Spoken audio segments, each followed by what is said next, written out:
So when I reach here, as soon as I come out from car, I saw the faces of those victims. I really very much moved. Then according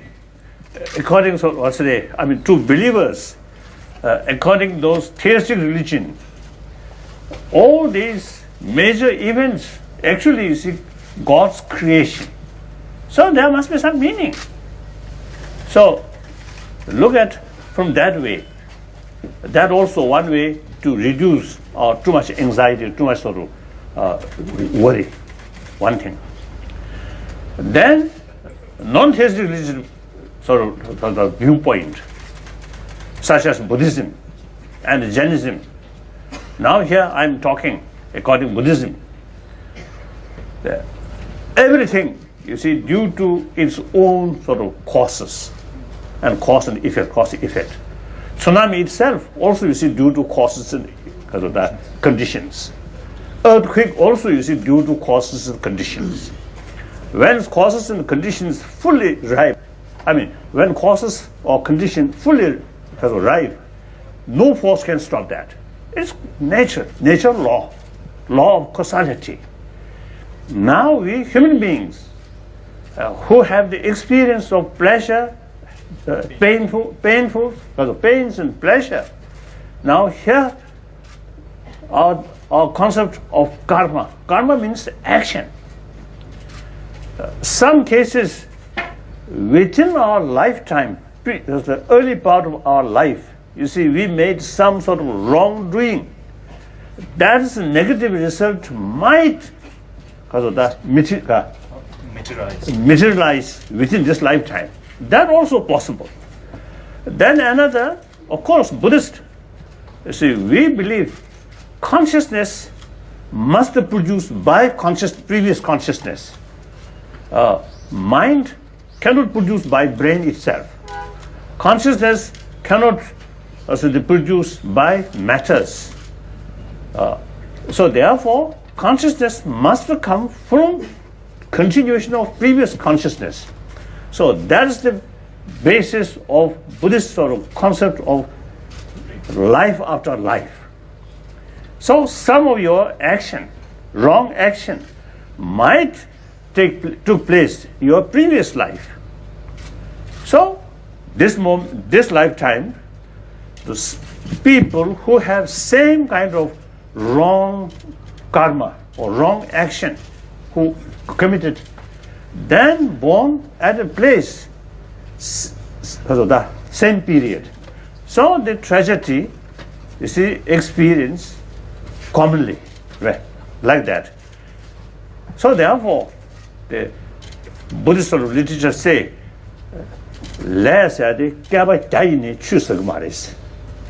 now, from the Buddhist viewpoint, how to reduce or how to eliminate the result of previous negative karma. We must create more forceful positive karma so that the force of positive karma stronger than the previous negative karma. The impact of the negative karma will reduce and in some cases can eliminate. Therefore, now you look forward and lead, in a way, it's some kind of new life with full of sort of determination, and meantime lead your life honest way, truthful way. These are the positive action. Any truthful action, compassionate action is the immense forceful of positive karma. So you should lead your in future that way, so that you can eliminate or you can reduce the impact of previous wrong karma.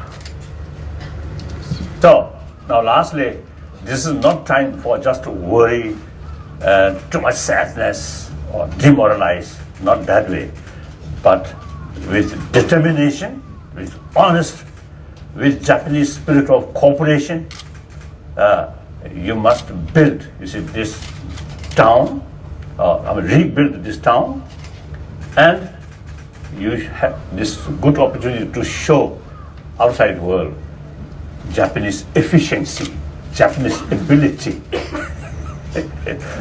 So, after rebuild new happy town, and please don't forget, send invitation for me, then I will come. And then we had big sort of festival. Good, thank you.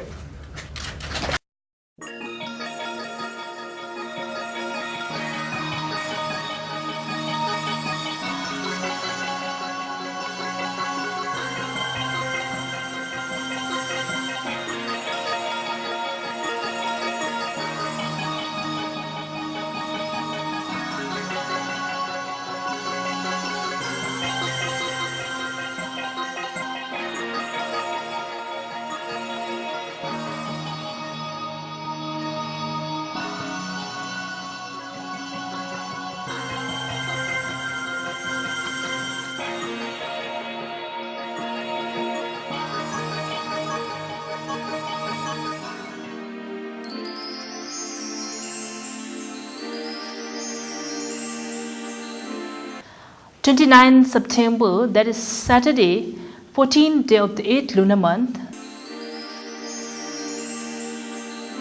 So this day's elemental combination is earth and fire, so it's an inauspicious combination. Hence, doing of activities related to fire, such as burning, sangsul, fire rituals are not good on this day. And this day is also not a good day to wage war and going to war and starting lawsuit, selling of property, doing surgical things and starting of business. Pumdong or empty verse is at south direction, so important activities should not be done while facing to the south. 30th September, that is Sunday, 15th day of the 8th lunar month. And this day's elemental combination is fire until 10 a.m. It's a good combination, and such combination gives prosperity and encourages the gaining of food and clothing. It's a good time for putting up prayer flags, good for trade, planting seeds, and invoking Well Daddy, meeting of influential people during the morning time. But after 10 a.m., the elemental combination changes to fire and water. So it's the unfavorable combination and has the energy of bringing death. So after 10 a.m. it's not a good time for dealing with important assignments, throwing parties among friends, and parties for seeking new relationship. But this is a day of Sojong, thus a good day for generating merits and purify negative deeds.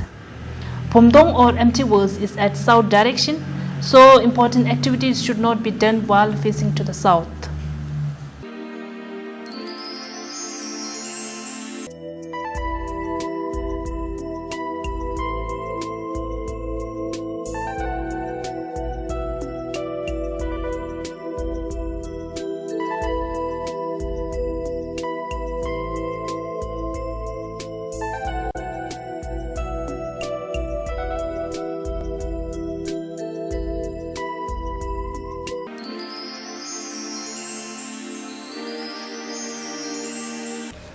And then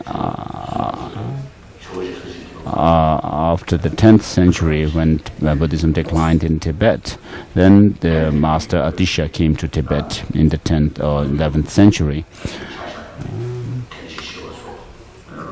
And so with regard to the Tibetan traditions of Buddhism, we have Nyingma, which started with Chandrakshita and Gurukam Sambhava, and then the new translation schools like Gagyu which started with Marpalotawa, who studied under masters like Naropa, who was also from Nalanda University.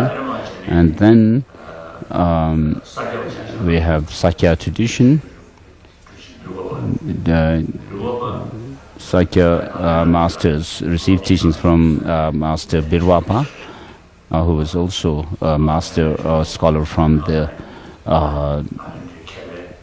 Nalanda University. So he was known as Dharmapala in Nalanda. And then with regard to Kadamb school of Buddhism in Tibet, it started with Atisha.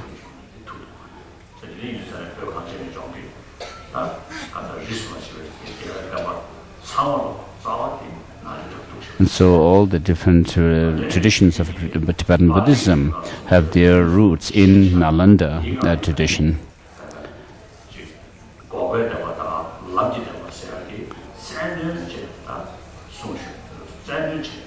So in the Nalanda tradition, what we have is the teaching which were given by the Buddha in the first noble truth, Four Noble Truths, and then in the Panchaparamita teachings, what is emphasized is those of the cessation, the true cessation and true path. And so the teachings all comment on these. And then with regard to Nagarjuna, he was a monk of this Nirmala Sarvastivada tradition. He became a bhikshu in that tradition. And then he also studied the Mahayana sutras and wrote his commentaries to the teachings of the Buddha, and he was also a practitioner of bodhicitta. And then he also practiced the Tantra, mainly Guya Samaja Tantra. And with regard to his writing Bodhicitta Vivarana, he actually comments on some verse from Guya Samaja Tantra, root Tantra.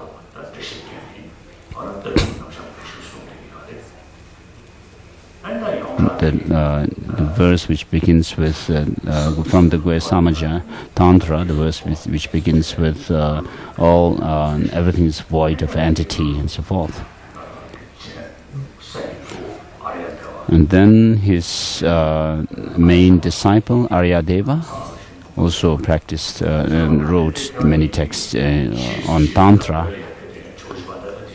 So from amongst the great Nalanda masters, the master who came to Tibet, the latest master who came to Tibet was, the last master who came to Tibet was Atisha. So he studied in Nalanda. And so it's very clear that the Tibetan Buddhist tradition actually is a pure tradition of the Nalanda tradition. So today there are people who make divisions within Buddhism, saying this Pali teaching, and then they also make division between Hinayana and Mahayana. So out of their ignorance they do this. And then people also make distinction or division of Vajrayana. So out of ignorance, people make these divisions. And in actuality, what we have to know is that we should have the Vinaya tradition, which comes from the Pali tradition, and then we add to these teachings the explications on the true cessation and true path from the Sanskrit tradition, which are found in the Sanskrit tradition.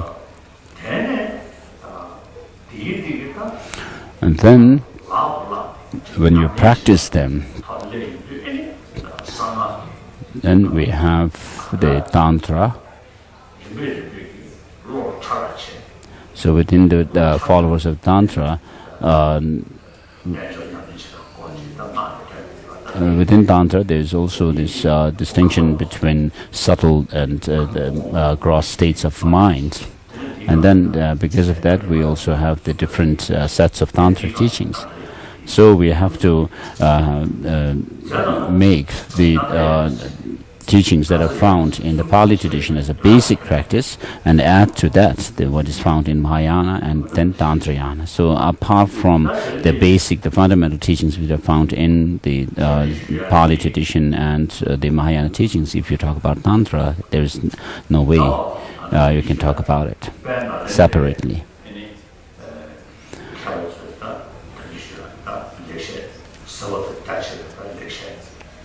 So the teaching for today is amongst the writings of the masters of Nalanda cover the topics of the profound understanding of emptiness and the extensive practices bodhisattvas. So the extensive teachings cover the 6 perfections and what does the profound teaching mean? It refers to the understanding of selflessness and cultivating wisdom, realizing that selflessness. So why do we have these 2 sets of practices or teachings? One extensive and the other profound. Because we need to make transformation within ourselves, and the main factor for making that transformation is our wisdom or intelligence, not only faith. So if you develop wisdom and your understanding and then develop it further, enhance it, you need to put effort. Now, in order to put effort, we need to have aspiration and faith. So in order to overcome our delusions, afflictive thoughts and emotions, we need to develop wisdom, realizing emptiness.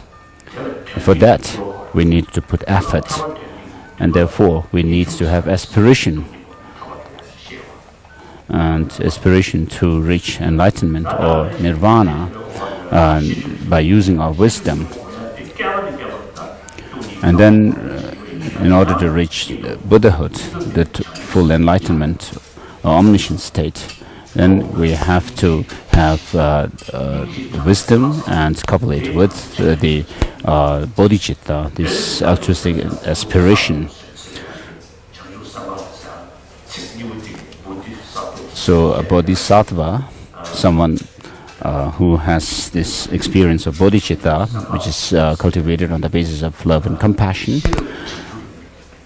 A bodhisattva has these 2 things, wisdom and compassion. So with wisdom, they look up at enlightenment, and then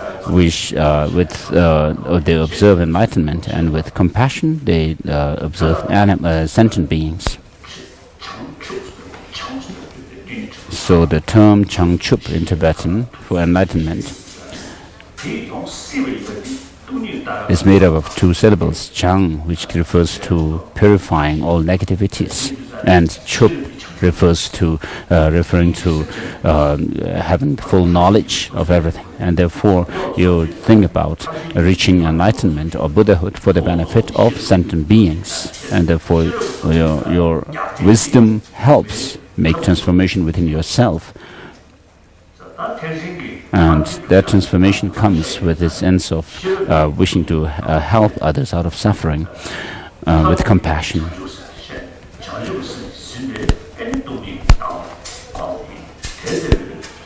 So in order to reach Buddhahood, you have these 2 principles, the method and wisdom. Method referring to compassion and other perfections, and then wisdom referring to the wisdom realizing emptiness. So with these 2 combined together, by practicing these 2 in combination, you reach enlightenment. And then in Tantra, we talk about reaching Buddhahood by using the innate clear-light nature of the mind. And so you cannot actually divorce the practice of Maya and Tantrayana from the basic fundamental teachings.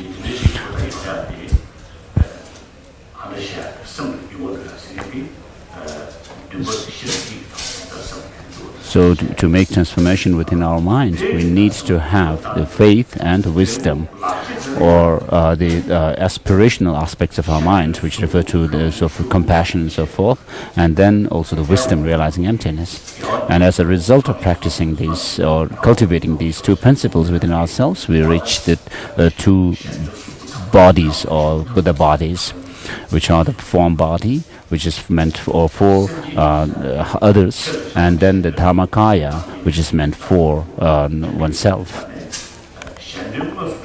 As Nagarjuna says, these two Buddha bodies, Dharmakaya and Rupakaya, come from the accumulation of merit and wisdom. So in order to be able to help others infinitely, limitlessly, or in other words, attaining the Rupakaya or the form of Buddha, we need to also have this Dharmakaya, which is also to be, which includes that of the omniscient state of the mind of a Buddha. So without this omniscient mind, you cannot actually help have the Dharmakaya, which is for one's own interest. And without this Dharmakaya, you cannot actually help others with Rupakaya. So what this shows is that things have to come from a result, or has to come from their causes and conditions.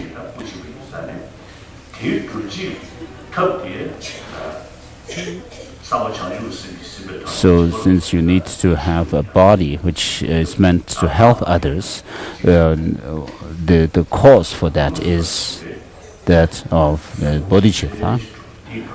And then in the Tantra, we also talk about the subtle wind energy for attaining the Buddha's form body.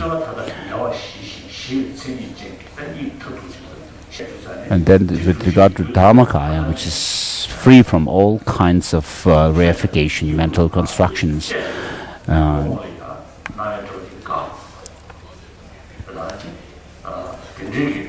what we need to develop is wisdom, an experience where all the mental elaborations or reifications are overcome.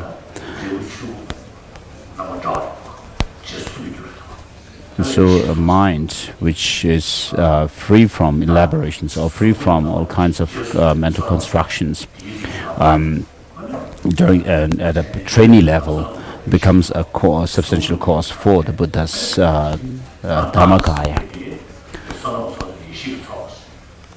And so the profundity of Tantra also has to be understood from the point of view of the collection of the two merits, merit and wisdom, where these two are not two separate entities, but of one nature. So we have to have the practice of bodhicitta, the extensive path, and then the profound understanding of the emptiness, which is the profound path.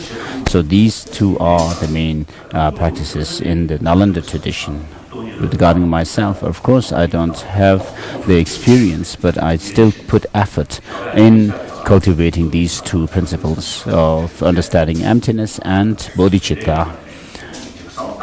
As soon as I wake up, I try to think or contemplate these two, and it's really helpful, it's beneficial. I'm same like you.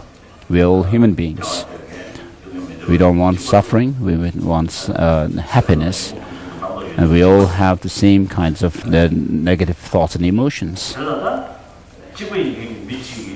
So, since we are same in these respects, when someone like me finds some change within oneself by using one's mind, then you become happy, and this is what you gain. So, as Rinpoche says, Lama Tsongkhapa says, although you think of helping others rather than yourself alone, I mean, you are able to actually reap the harvest of goodness for yourself also. So if you could actually give thought to bodhicitta, of course Buddhahood is somewhere up there, it's rather distant from us, but by thinking and contemplating bodhicitta, this mind that we have now, which is full of negativity and we are full of fear, that they go away.